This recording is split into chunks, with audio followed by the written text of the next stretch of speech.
할렐루야. 거룩하고 복된 주님의 날입니다. 우리 다 함께 자리에서 일어나셔서 우리 마음과 뜻과 정성을 다해서 영과 진리로 하나님께 예배드리겠습니다.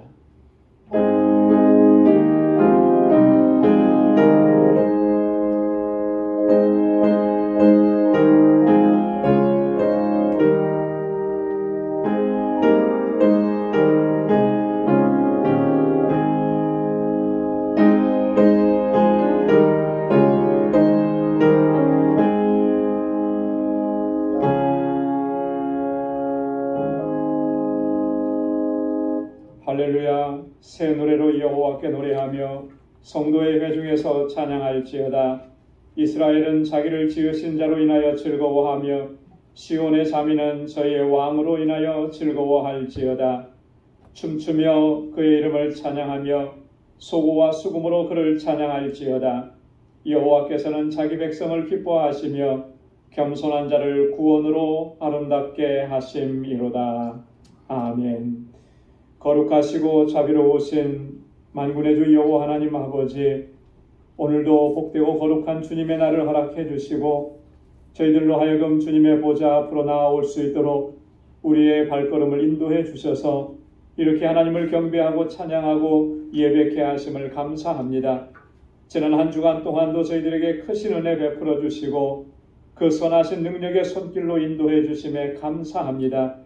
오늘 이 시간 이 감사와 감격을 가지고 하나님 앞에 나아오게 하시고 우리의 마음을 정결하고 깨끗하게 하셔서 이 시간 하나님께서 받으시는 영과 진리의 예배를 하나님께 올려드릴 수 있도록 인도하여 주옵소서.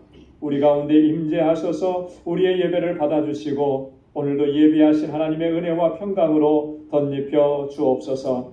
이 예수님의 이름으로 기원하옵나이다. 아멘.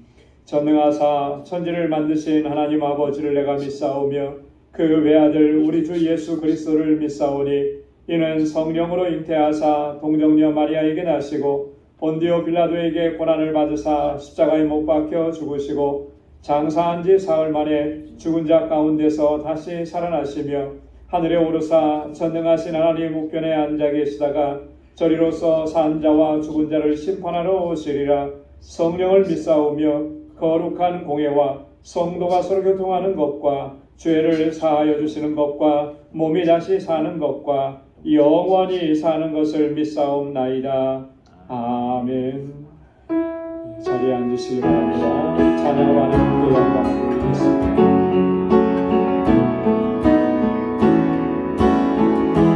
거룩한 땅에 거룩한 땅에 우리 여기 서 있는 우리 여기에 서 있네. 주님 계시고 또 거룩한 땅이라. 거룩한 땅에 우리 여기에 서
정사 이곳에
주님 앞에 거룩하신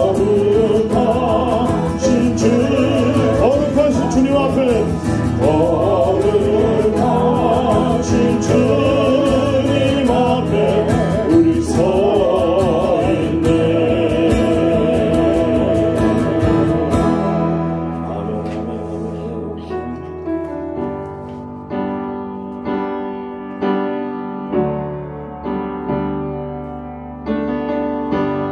은혜 아니면 살아갈 수가 없네.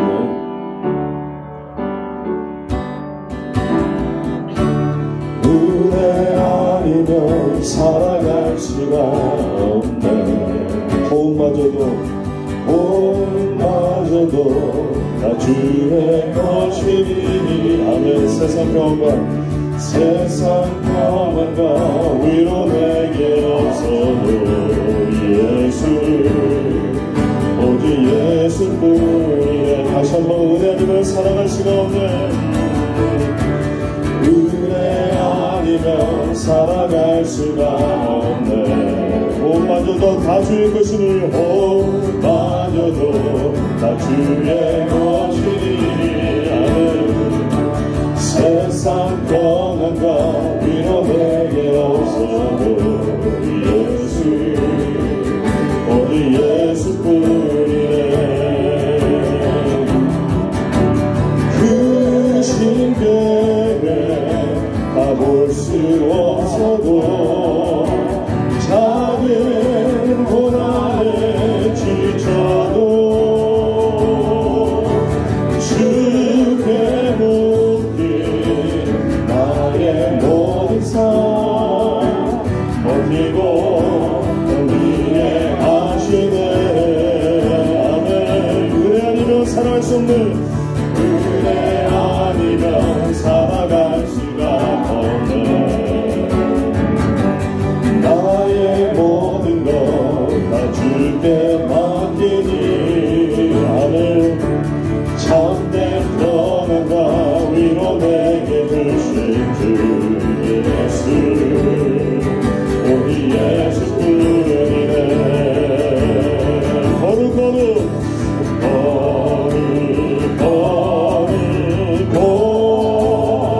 전능하신 주여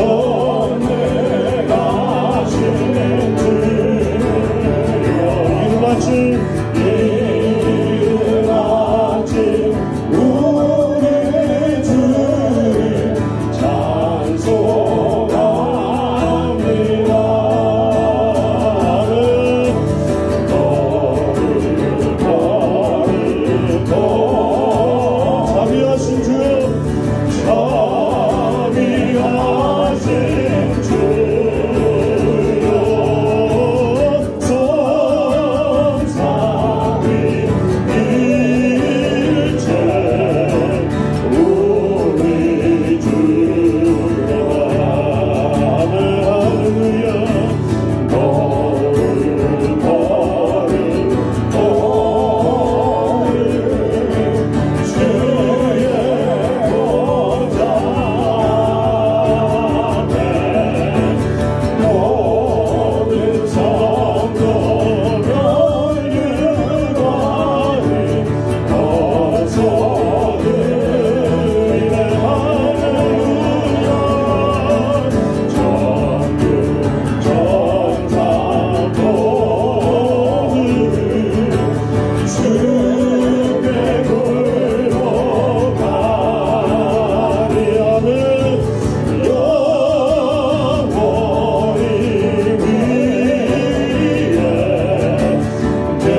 바랍니다. 장진순 장로님 나오셔서 기도해 주시겠습니다.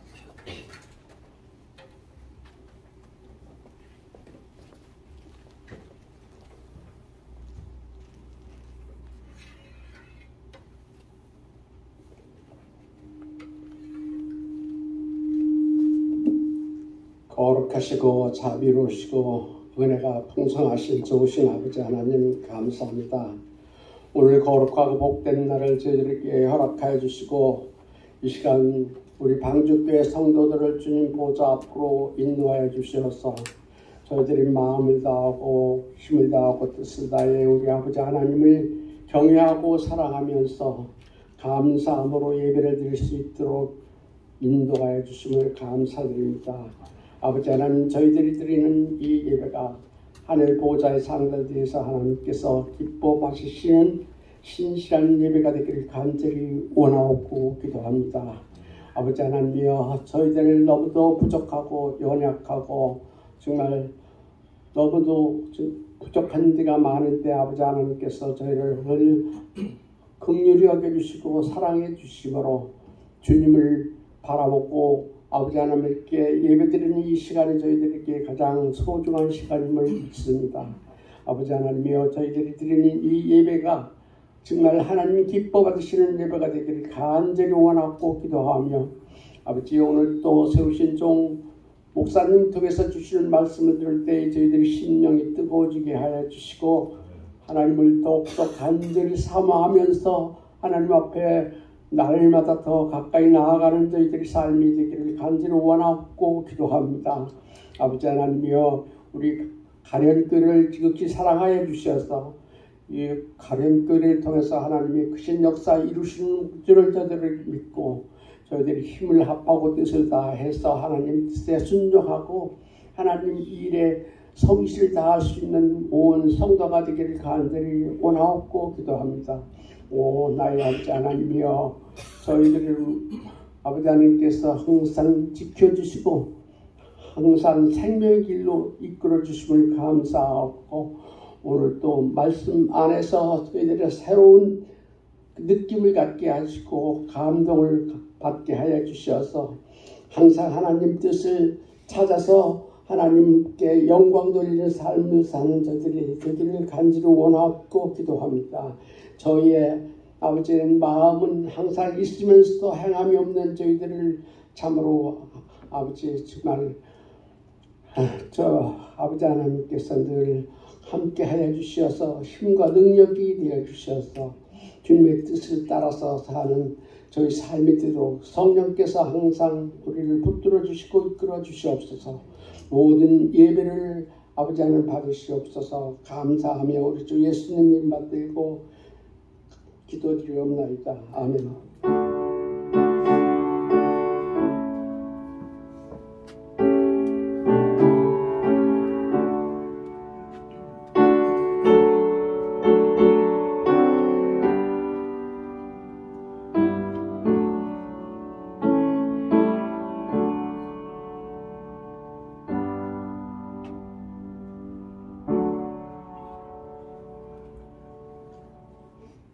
오늘 이 시간 우리에게 주시는 하나님의 말씀은 신약성경 베드로전서 제5장 8절 9절 말씀입니다.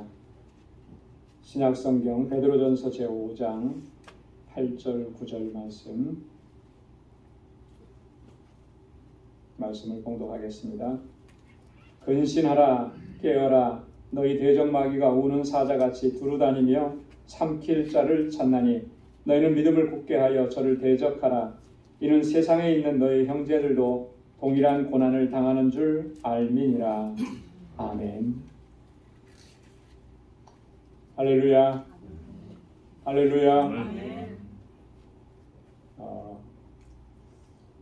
작전에 실패한 군인은 용서할 수 있어도 경계에 실패한 군인은 용서할 수 없다 라고 하는 말이 있습니다. 군에 다녀오신 분들이라면 아마 누구나 다 들어봤을 법한 그런 명언이죠. 혹자는 이 말을 메가더 장군이 했다 이렇게 알려지기도 했습니다. 메가더 장군 하면 인천 상륙작전을 성공시켜서 수세에 몰렸던 6.25 전쟁 이것을 반전시키고 또 북진할 수 있도록 그런 계기를 마련했던 아주 중요한 역할을 했던 분이죠. 작전에 실패한 군인은 용서할 수 있다는 거예요. 하지만 경계에 실패하면 그건 용납을 할 수가 없다. 작전도 정말 중요하죠. 그런데 그것보다 더 중요한 것은 경계라고 하는 것입니다. 이 경계라고 하는 말은 군대 용어로는 사주경계라 이렇게 표현을 하거든요. 사방을 두루 경계한다라고 하는 거예요. 쉽게 이해하면 마치 군부대를 지키는 보초와 같은 일들을 하는 거죠. 여러분, 보초는 부대 내를 안전하게 지키기 위해서 경계하고 감시하는 그런 임무를 감당하는 거예요. 경계의 목적이 뭡니까? 적군의 동태를 살피는 거죠. 그래서 적군이 은밀하게 침입하는 그런 작전들을 사전에 다 차단하는 겁니다. 그래서 나라와 국민을 안전하게 지키는 것. 그게 경계의 목적이라고 하는 거예요. 그런데 만약에 이렇게 중대한 임무를 지닌 보초가 이 경계 임무를 제대로 감당하지 못하게 된다면 어떻게 될까? 내가 피곤하다고, 이 한밤중이니까 졸리다고, 만약에 그 자리에서 잠을 자게 되거나 경계를 소홀히 하게 되면 어떤 현상이 벌어지겠습니까? 그거는 불보듯 뻔한 치명적인 결과를 초래하게 되는 거예요. 그 부대가 아무리 좋은 작전을 가지고 있다 하더라도 경계를 실패해가지고 적군이 틈을 타고 침입해 들어온다면 그 좋은 작전도 다 무용지물이 되어버리고 마는 것이죠. 그래서 작전보다 더 중요한 것이 경계라고 하는 이런 말이 나온 겁니다. 이 말은 영적인 원리로도 보면 마찬가지라고 하는 거예요. 여러분, 우리가 신앙생활하고 교회 안에서 또 여러 가지 직분을 감당하고 또 여러 가지 사역들을 감당할 때 아무리 우리가 훌륭하고 정말 대단한 그런 사역을 계획하고 준비했다 하더라도 이 마귀 사탄의 유혹과 시험과 공격을 막아내지 못하고 그걸 몰아내지 못하면 결국 그 사역도 실패할 수밖에 없다라고 하는 거예요. 그래서 오늘 본문에서 사도 베드로가 그렇게 권고하는 것입니다. 근신하라, 깨어라. 너희 대적 마귀가 우는 사자같이 두루다니며 삼킬 자를 찾나니 너희는 믿음을 굳게 하여 저를 대적하라. 여러분, 이 말씀은 우리가요 신앙생활하면서 꼭 반드시 항상 기억해야 되는, 그리고 주의해야 하는 그런 말씀인 겁니다. 오늘 사도 베드로는 우리를 대적하는 마귀를 뭐라고 비유하고 있느냐면 두루다니면서 삼킬 자를 찾는 우는 사자다. 먹잇감을 찾아 헤매이는 배고픈 사자에 비유를 하고 있습니다. 그럼 배고픈 사자가 사냥을 하는 그런 모습을 보면 참 놀랍기도 하고요. 그리고 어떨 때는 보면은 경탄스럽기도 합니다. 먹잇감을 한번 포착을 하게 되면 그 먹잇감을 안전하게 잡기 위해서 사정거리 안으로 들어가는 사자의 모습은 정말 세밀합니다. 완전히 낮은 포복을 해서 사정거리 안에까지 소리 없이 다가가더라고요. 그 등치 큰 사자가, 군대도 안 갔다 온 사자가 포복을 그렇게 잘하는 것도 처음 봤어요. 너무너무 포복을 잘합니다. 그래서 딱 사정거리 안에 딱 들어가면 순식간에 먹잇감을 제압합니다. 이때 사자에게서 나오는 그 순발력이라고 속도, 순간 속도가 얼마나 되느냐? 무려 70km 이상 됩니다. 70km 이상이면 굉장히 빠른 속도잖아요. 그러니까 웬만한 것들은 그 짧은 시간에 도망갈 수가 없는 거예요. 그래서 이렇게 한번 붙잡히게 된 그 먹잇감은 아무리 발부둥치고 헤어나오려고 해도 사자의 발톱과 사자의 이빨에서 벗어날 수가 없다라고 하는 거예요. 우리를 대적하는 마귀가 마치 이런 사자와 같다라고 하는 거예요. 그만큼 위협적이라고 하는 것이죠. 이런 마귀의 공격을 우리가 막아내고 물리치지 못하면 결국 비참한 결과를 맞이할 수밖에 없는 것입니다. 그러면 어떻게 해야 되겠습니까? 먹잇감을 찾는 이 우는 사자 같은 마귀의 공격을 우리가 어떻게 막아낼 수가 있겠느냐라고 하는 거예요. 오늘 이 짧은 본문에서 사도 베드로는 우리에게 아주 중요한 교훈을 우리에게 줍니다. 두 가지를 말씀을 하고 있는데 그 첫 번째가 뭐냐면 근신해야 한다라고 하는 거예요. 근신해야 한다. 여러분 한번 따라서 해보시기 바랍니다. 근신하라. 근신하라. 여러분 신앙생활 하면서 우리가 근신하지 못하면 우리 자신을 마귀에게 먹잇감으로 내어주는 것과 똑같다라고 하는 것입니다. 이 원래 근신이라고 하는 말의 그 사전적인 의미는 이런 거예요. 말이나 행동을 삼가고 조심하는 것. 이게 근신하는 겁니다. 잘못에 대해서 뉘우치면서 언행을 조심하는 것. 이게 근신하는 거예요. 일정 기간 동안에 활동하지 않고 말과 행동을 삼가하는 것. 이게 근신하는 겁니다. 조심하는 거예요. 말도 조심하고 행동도 조심하고 내가 뭔가 잘못한 일이 있기 때문에 밖으로 나대지 않고 조용하게 자숙하는 것. 이게 이제 근신이라고 하는 말의 사전적 의미입니다. 그런데 오늘 본문을 기록하고 있는 이 본문 말씀은 영어로는 어떻게 번역을 하고 있냐면 이 근신을 셀프 컨트롤이라 이렇게 번역합니다. 여러분 셀프 컨트롤이라는 게 뭐죠? 자제하는 거잖아요. 자제하는 거예요. 절제하는 거예요. 자기 통제하는 거. 이게 근신이라고 하는 거예요. 그래서 헬라어에도 보면 이 근신이라고 하는 말이 두 가지 단어로 사용된다고 합니다. 첫째 단어는 네포라고 하는 단어. 네포라고 하는 말은 무슨 뜻이 있냐면 술을 절제하라. 술을 절제한다.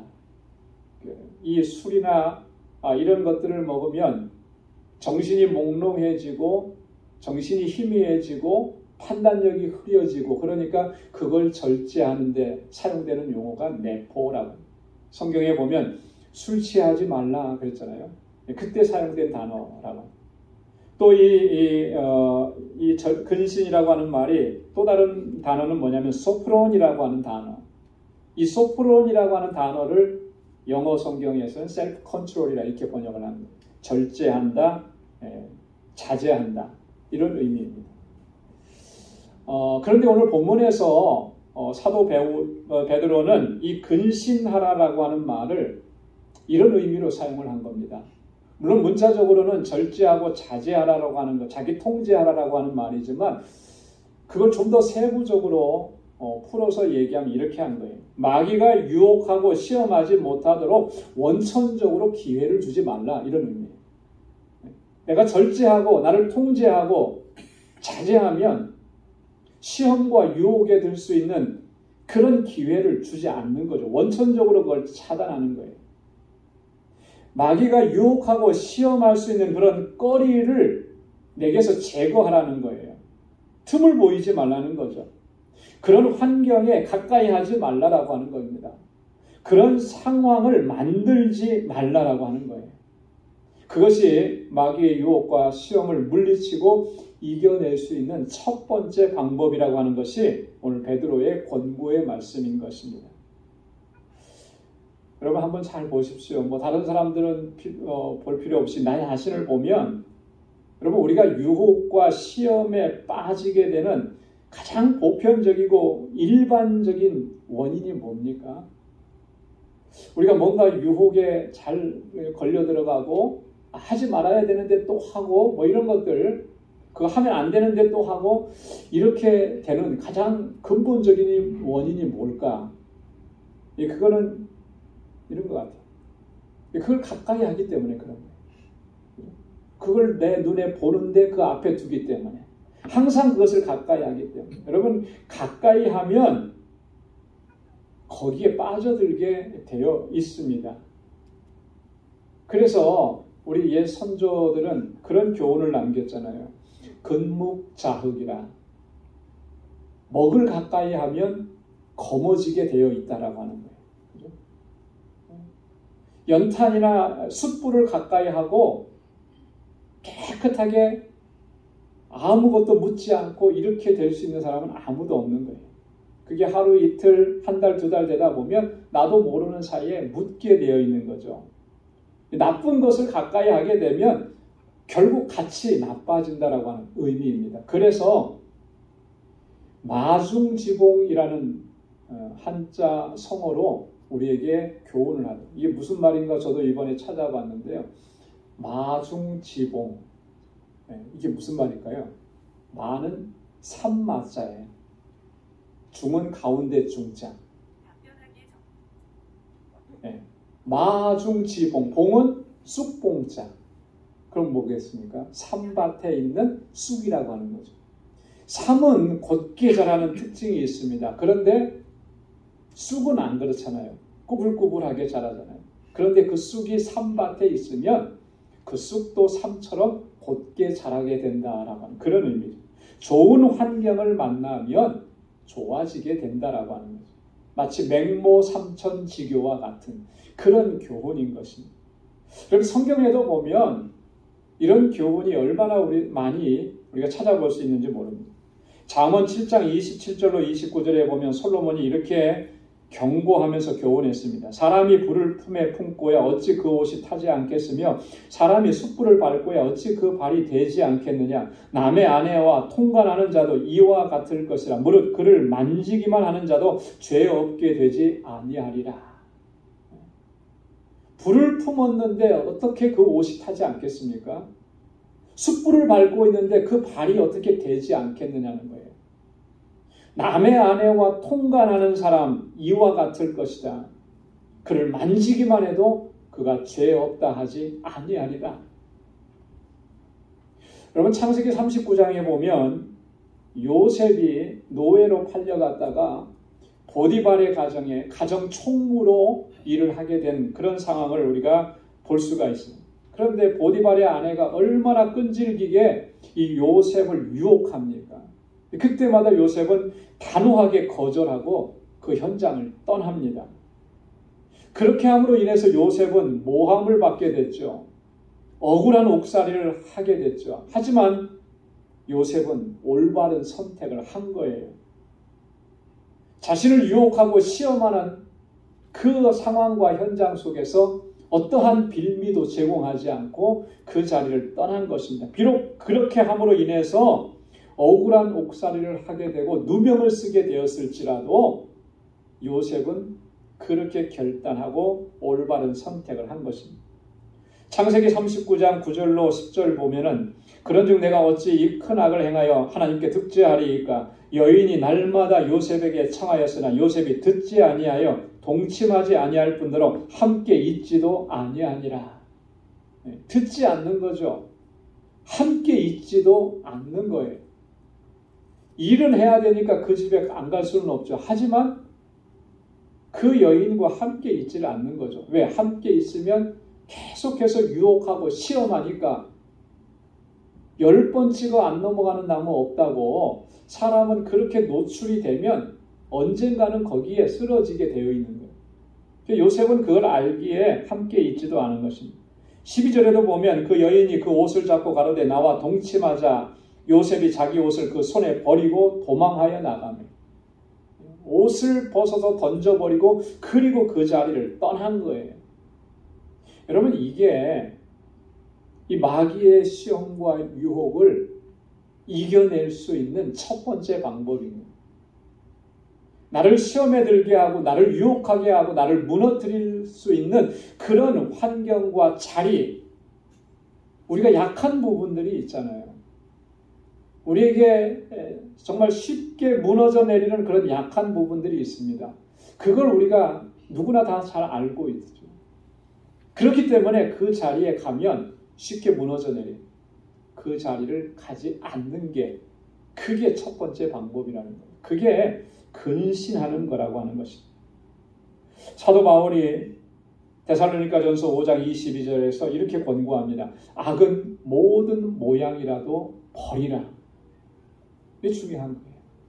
하나님께서 악하게 여기시는 것, 그것은 무엇이 되었든지 간에 농담으로라도 그걸 말하지 말고 말해서도 안 되고 그 자리에 호기심을 가지고라도 그 자리에 가까이 하지 말라는 거예요. 왜? 근묵자흑이에요. 그렇게 한 번, 두 번 가까이 하게 되면 내가 무뎌지는 것이죠. 내게도 검은 것이 묻게 되는 것입니다. 그것은 마귀에게 나를 먹잇감으로 제공하는 거예요. 여러분, 마귀가 우리를 끊임없이 유혹하고 시험하는데 이걸 이겨낼, 우리는 매일매일 같이 영적 전쟁에 직면하고 있는데 이 영적 전쟁에서 우리가 승리할 수 있으려면 무엇보다도 중요한 것이 바로 이거라는 거예요. 매사에 근신하라는 거죠. 매사에 절제하고 자제하고 자기 통제하고 마귀의 유혹과 시험에 빌미를 제공하지 말. 악한 것은 그 어떤 것이라도 모양이라도 버리고 가까이 하지 말. 만약에 그렇게 하지 않는다면 결국 마귀의 시험에 다 무너지고 이 영적 전쟁에서 패배할 수밖에 없다라고 하는 것이 오늘 베드로의 교훈인 것입니다. 여러분, 항상 근신하면서 믿음의 여정을 올곧게 달려갈 수 있기를 소망합니다. 믿음을 견고하게 지켜서 모든 영광을 하나님께 올려드리는 저와 여러분들의 삶과 또 사역이 될 수 있기를 주님의 이름으로 축원합니다. 자, 두 번째는 깨어 있어야 한다라고 합니다. 여러분 한번 따라서 해보시기 바랍니다. 깨어 있으라. 깨어 있으라. 여러분, 복음서에 나타난 예수님의 말씀을 이렇게 쭉 보면 예수님께서 우리가 깨어 있어야 함을 얼마나 자주 강조하고 있는지를 어렵지 않게 발견할 수가 있어요. 마태복음 24장 42절 이하에 보면 그런즉 깨어 있으라. 어느 날에 너희 주가 임할는지 너희가 알지 못함이니라 그랬습니다. 깨어 있어라. 주님이 언제 임할는지, 내 주인이 언제 올는지 너희 알 수 없다. 마태복음 25장 13절에도 보면 그런즉 깨어 있으라. 너희는 그날과 그 시를 알지 못하느니라. 주님이 다시 오시는 날, 세상을 심판하시는 그날이 언제 있는지 알지 못한다. 그러니까 깨어 있어야 된다. 열처녀의 비유를 말씀하시면서 결론적으로 이렇게 말씀하신 거예요. 마가복음 13장 35절에도 보면 그러므로 깨어있으라. 집주인이 언제 올는지, 혹 저물 때에 일는지, 밤중에 일는지, 다굴 때에 일는지, 새벽에 일는지 너희가 알지 못함이니라.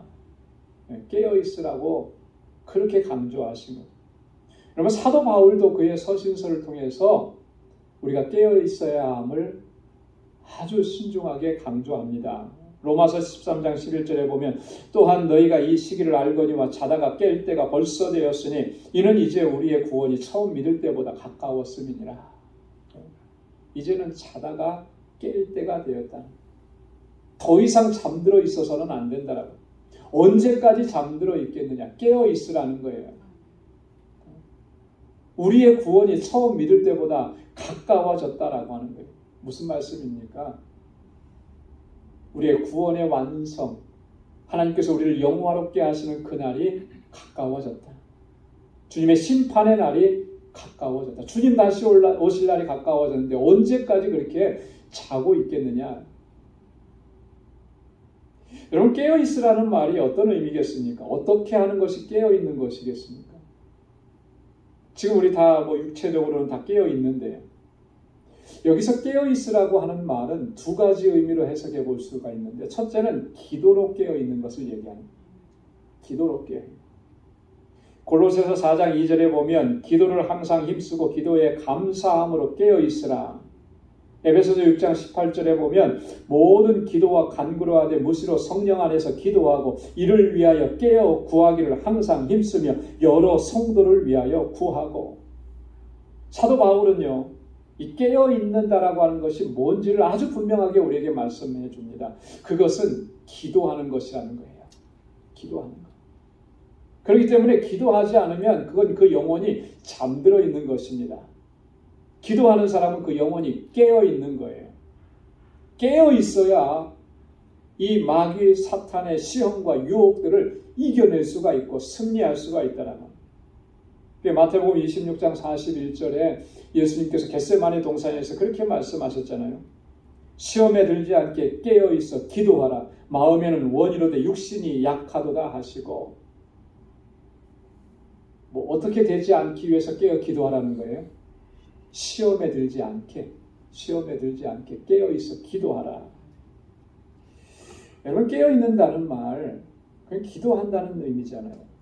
기도하는 사람은 영적으로 깨어있는 것이고, 그래서 기도하는 사람은요 결코 시험에 들지 않아요. 시험이 오죠. 유혹이 오죠. 기도한다고 해서 시험이 안 옵니까? 기도한다고 해서 유혹이 안 옵니까? 기도한다고 해서 어려움이 안 닥칩니까? 다 어려움이 닥쳐요. 시험이 있고 유혹이 다 있습니다. 그런데 기도하는 사람은 깨어있는 사람이기 때문에 그것이 시험인지 그것이 유혹인지 판단할 수가 있는 거예요. 그리고 그것을 이겨낼 수 있는 능력을 하나님께로부터 덧입고 물리치고 승리하는 삶을 살아갈 수가 있는 것이죠. 하지만 기도하지 않는 사람은 영적으로 잠들어 있는 것입니다. 여러분, 잠들어 있는 사람은 누가 그러더라고요. 잠들어 있는 시간은 죽어 있는 것과 마찬가지다. 아무것도 모르잖아요. 그래서 어떤 분은 잠자는 것은 죽음의 연습이다 이렇게 표현하기도 해요. 아무것도 몰라요. 잠자고 있는. 여러분 아십니까? 여러분들이 밤새 잠을 자는 동안에 내 옆에서 무슨 일이 일어나는지 이거 알 수 있는 사람 아무도 없죠. 기도하지 않는 사람은 영적으로 그와 같은 거예요. 세상에서 별의별 일이 다 일어나고 나를 유혹하고 시험하는 심각한 상황이 돼도 그게 심각한 건지를 알지 못하는 거예요. 내가 육체에 병이 들었습니다.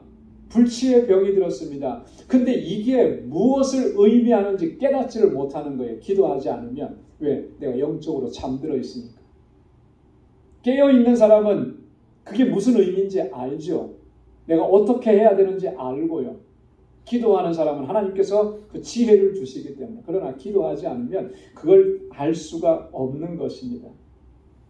그래서 시험과 유혹이 몰려올 때 여지없이 실패하고 패배할 수밖에 없는 거예요. 그래서 예수님께서 말씀하신 거죠.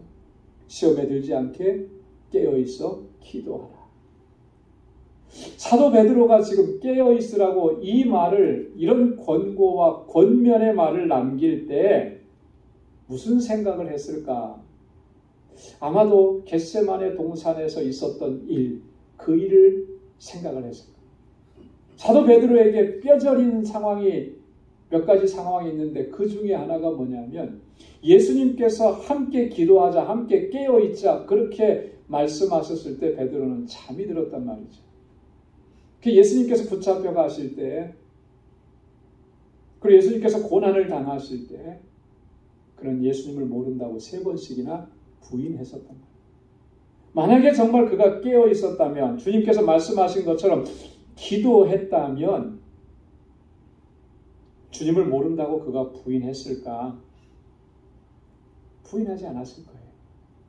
그런데 그 결정적인 순간에 그가 잠들어 있었기 때문에 그런 뼈아픈 이런 일들을 행하게 되었다. 아마 베드로가 그 일을 생각을 하고 있었을 거예요. 그러면서 우리에게 교훈을 하는 것이죠. 깨어있어라. 기도해라. 그래야 시험을 이겨내고 영적 전쟁에서 승리할 수 있다. 깨어있으라고 하는 말은 두 번째로 이런 의미입니다. 말씀으로 깨어있으라고 하는 말씀으로. 다윗이 지은 시편 19편 7절의 말씀을 보면 이렇게 기록되어 있습니다. 여호와의 율법은 완전하여 영혼을 소송케 하고 여호와의 증거는 확실하여 우둔한 자로 지혜롭게 하며. 여호와의 율법, 여호와의 증거, 이건 다 하나님의 말씀을 다르게 표현한 겁니다. 하나님의 말씀은 어떻게 한다 그랬습니까? 우리의 영혼을 소성케 한다 그랬습니다. 소성케 한다. 소성케 한다라고 하는, 우리 영혼을 소성케 한다라고 하는 말은 reviving the soul이라고 했어요. 내 영혼을 다시 살아나게 한다라고 하는 거죠. 내 영혼이 죽은 것 같고 내 영혼이 잠든 것 같은데 주님의 말씀이 내 영혼을 다시 살려내는 겁니다. 활력이 있게, 힘 있게. 그래서 우리가 하나님의 뜻 가운데서 행할 수 있도록 그렇게 우리를 인도해 준다라고 합니다. 그 시편 기자가 그렇게 고백했잖아요. 주의 말씀은 내 발의 등이요 내 길의 빛이니이다. 하나님의 말씀이 내 영혼을 살리고 하나님의 말씀이 내 가는 길을 비춰주고 그래서 하나님의 뜻대로 걸어갈 수 있도록 인도하는 말씀을 묵상하고 말씀을 읽고 말씀 안에 거하는 삶이 깨어있는 거예요. 하나님의 말씀은 오늘 본문에 보면 또 우둔한 자를 지혜롭게 한다 그랬잖아요.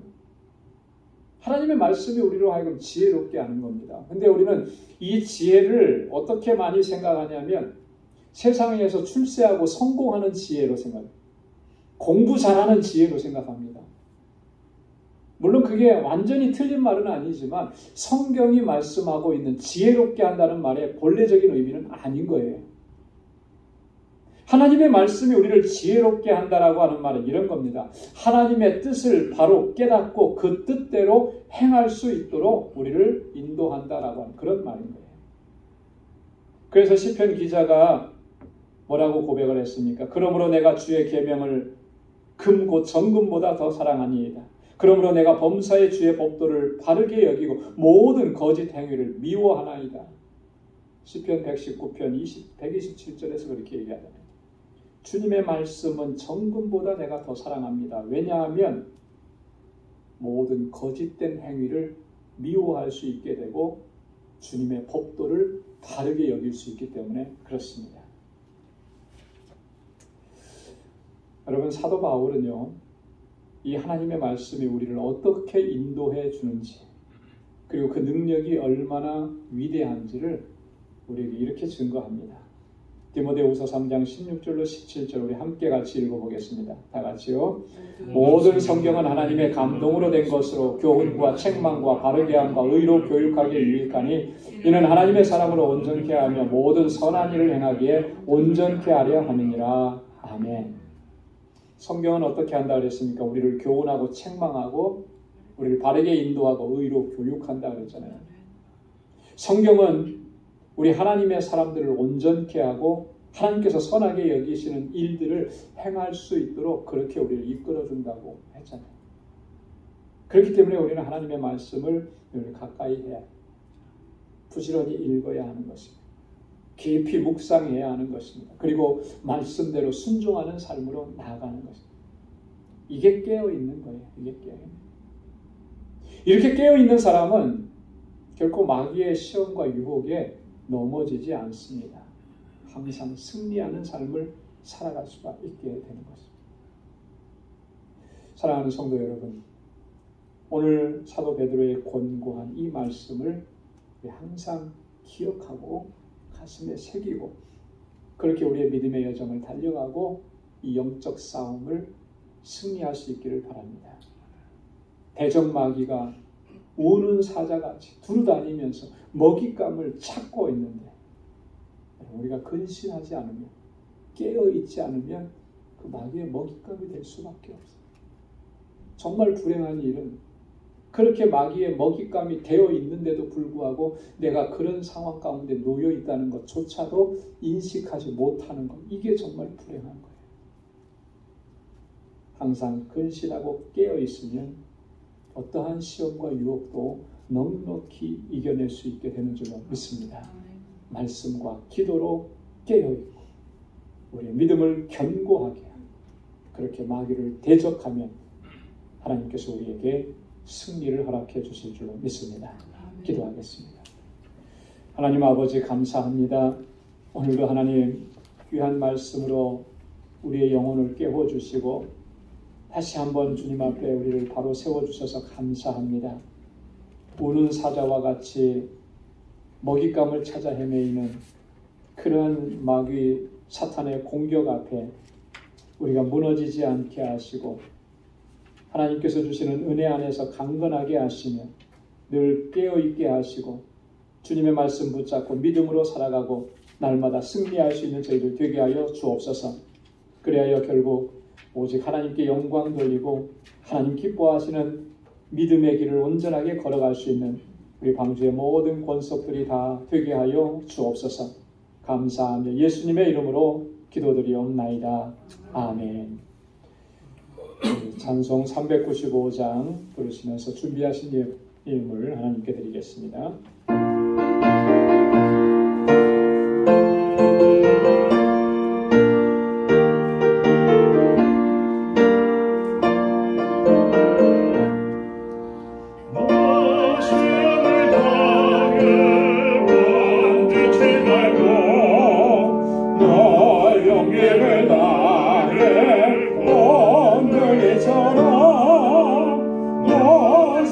어둠을 이겨 새 힘을 얻고 주 예수를 믿어 늘 승리하라. 우리 구주의 힘과 그의 위로를 빌라. 주님 내 편에 서서 항상 도우시리. 내 친구를 삼가 잘 선택하고 너 언행을 삼가 죄 조심하라. 너 열심을 다해 늘 충성하고 온 정성을 다해 주 봉사하라. 우리 구주의 힘과 그의 위로를 빌라. 주님 내 편에 서서 항상 도우시리. 잘 이기는 자는 상 주시리. 너 낙심치 말고 늘 전진하라. 내 구세주 예수 힘주시리니 주 예수를 믿어 늘 승리하라. 우리 구주의 힘과 그의 위로를 빌라. 주님 내 편에 서서 항상 도우시리. 아멘. 우리 김경희 전도사님 나오셔서 봉헌 특성으로 하나님께 영광을 드리겠습니다.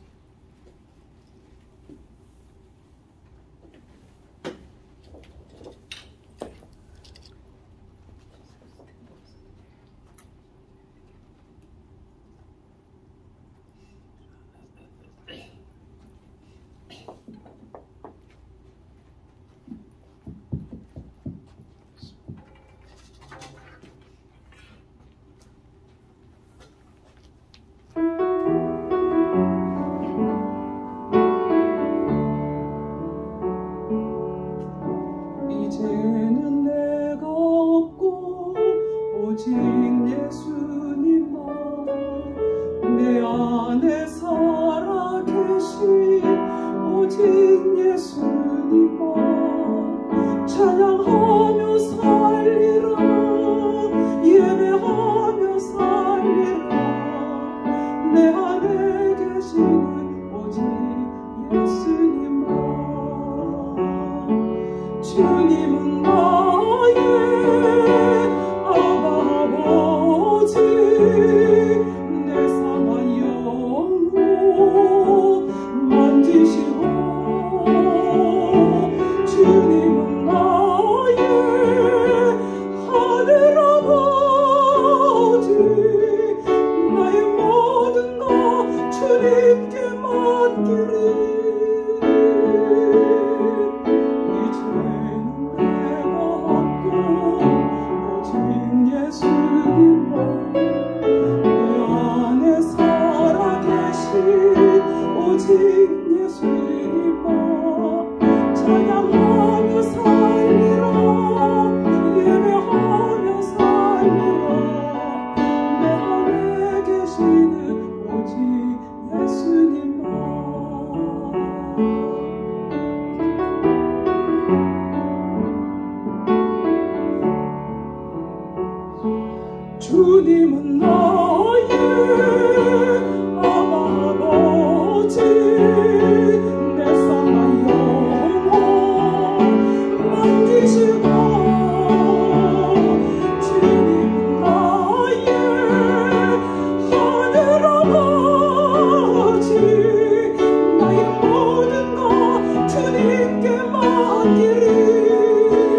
내 안에 계신 오직 예수님만 찬양하고 예배하며 살아가는 우리 모두의 삶이 될 수 있기를 소망합니다.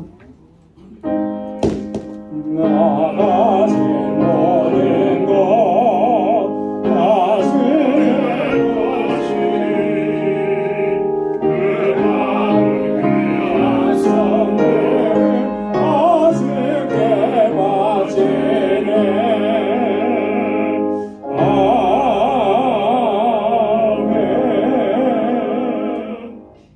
은혜가 풍성하신 아버지 하나님, 오늘도 이 복된 자리를 허락해 주셔서 우리 방주의 원석들 함께 주님 앞에 나와 마음을 같이하고 뜻을 같이하여 하나님 예배케 하심을 감사합니다. 내 안에 계신 주님, 오직 주님만을 사랑하고 찬양하고 예배하며 살아가는 저희들이 되게 하여 주옵소서. 지금까지 나의 일생 하나님의 은혜 가운데 거하게 하심을 감사합니다. 은혜 아니면 내가 살아갈 수 없습니다. 오늘도 이 호흡하는 것도 하나님의 은혜인 것을 우리가 이 시간 고백하며 아버지 주님 앞에 감사의 마음으로 우리에게 허락해 주신 물질을 구별하여 주님께 올려드립니다. 나의 삶입니다. 주님을 사랑하는 작은 우리의 마음입니다. 하나님, 우리 마음의 중심을 하나님 붙잡아 주시고 언제나 감사하며 살게 하시고 하나님, 어떠한 환경과 상황도 넉넉히 이겨낼 수 있도록 주님의 권능의 팔로 우리를 붙잡아 주옵소서. 11조의 예물을 구별하여 주님 앞에 올려드립니다. 하나님이 나의 주인이십니다. 하나님, 지금까지 내가 내 삶의 주인 행세해 왔다면 이제는 다 내려놓게 하시고 아버지 하나님의 뜻에 온전하게 순종하며 나아갈 수 있도록 인도하여 주옵소서. 선교의 예물을 주님 앞에 올려드립니다. 땅 끝까지 이르러 증인되라고 하신 주님의 말씀을 늘 기억합니다. 아버지 하나님, 이제는 나아가 담대하게 예수 그리스도 우리 주님을 하나님 증거하며 살아갈 수 있게 하시고 지금도 세계 곳곳에 나아가서 복음을 증거하는 하나님의 귀한 종들과 그 사역지를 하나님 강건하게 붙잡아 주옵소서. 하나님, 주님의 몸된 교회 세우시고 지금까지 은혜 베푸시고 귀한 역사 이루시며 인도해 주심을 감사합니다. 하나님, 이 공동체가 정말 하나님의 뜻에 합당하고 하나님 기뻐하시는 믿음의 공동체가 되기를 원합니다. 하나님, 이 마음으로 수고하고 헌신하고 기도하는 사랑하는 주의 종들이 건축 예물로 주님 앞에 올려드렸습니다. 하나님, 오는 세대에도 우리 방주교회가 정말 하나님께서 주신 사명을 잘 감당할 수 있는 그런 믿음과 사랑의 공동체가 되도록 인도하여 주옵소서. 구제의 예물을 구별하여 주님께 올려드리며 내 이웃을 내 몸과 같이 사랑하라고 하신 우리 주님의 명령을 다시 한번 가슴에 새깁니다.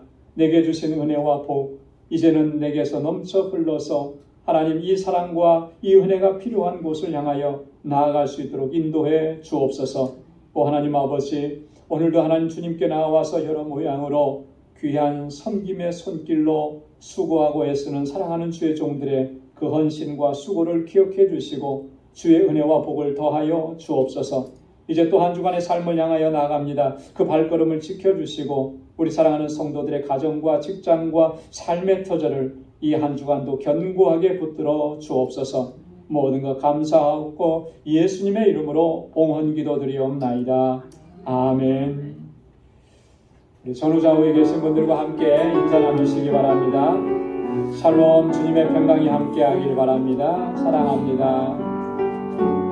우리 뒤에 우리 최혜순 권사님 같이 예배를 드립니다. 오랜만에 뵙는데 또 건강한 모습으로 뵙게 돼서 너무 감사하고요. 같이 인사 나눠주시기 바랍니다.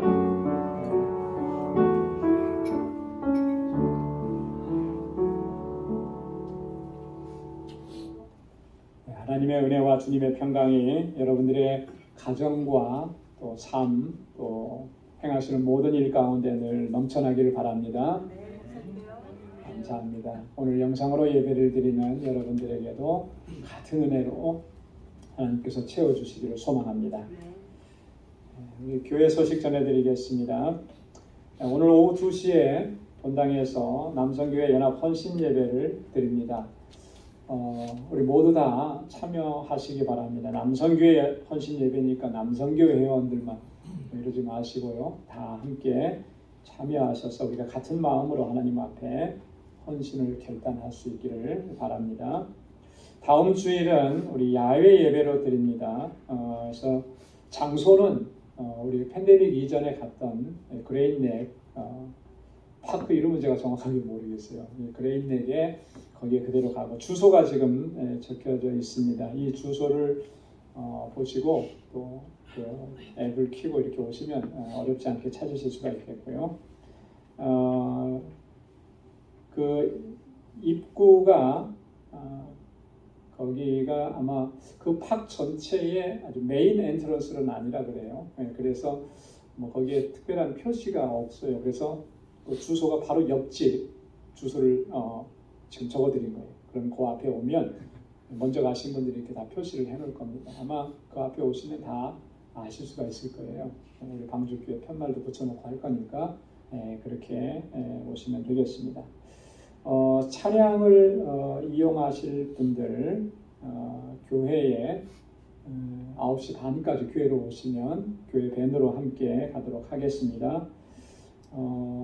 그 외에도 차량이 필요하신 분들이 계시면 저에게 말씀을 해주시면 이렇게 갈 수 있도록 그렇게 어레인지를 해드리도록 그렇게 하겠습니다. 예배를 드리고 또 바베큐가 있는 식사를 같이 하고 또 식사 후에는 우리 게임도 있고 또 상품도 푸짐하게 준비한다고 합니다. 그리고 우리가 팬데믹 이후에 4년 만에 처음으로 다시 이제 야외 예배 가는데 여러분 기도 많이 해주시고 또 다 참여해 주시길 바랍니다. 우리 피택장로 교육은 우리 남성교회 헌신 예배 후에 본당에서 모이도록 하겠습니다. 10월 첫째 주일부터 있는 주일 2부 예배 성경봉도 여러분 기도로 준비해 주시길 바라고요. 9월 구역 예배는 야외 예배 관계로 모이지 않도록 하겠습니다. 다 함께 자리에서 일어나셔서 268장 1절 보시겠습니다.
이제는 우리 주 예수 그리스도의 무한하신 은혜와 하나님 아버지의 크고 놀라우신 사랑과 성령의 위로 교통 충만하심의 역사가 항상 깨어 기도하며 말씀 안에 거하며 우리에게 닥치는 이 영적 전쟁에서 승리하여 모든 영광을 하나님께 올려드리기로 결단하는 우리 방주의 모든 믿음의 권속들과 또 저들의 가정과 직장, 생업의 터전과 학업 위에 이제로부터 영원까지 함께 하시기를 간절히 축원하옵나이다.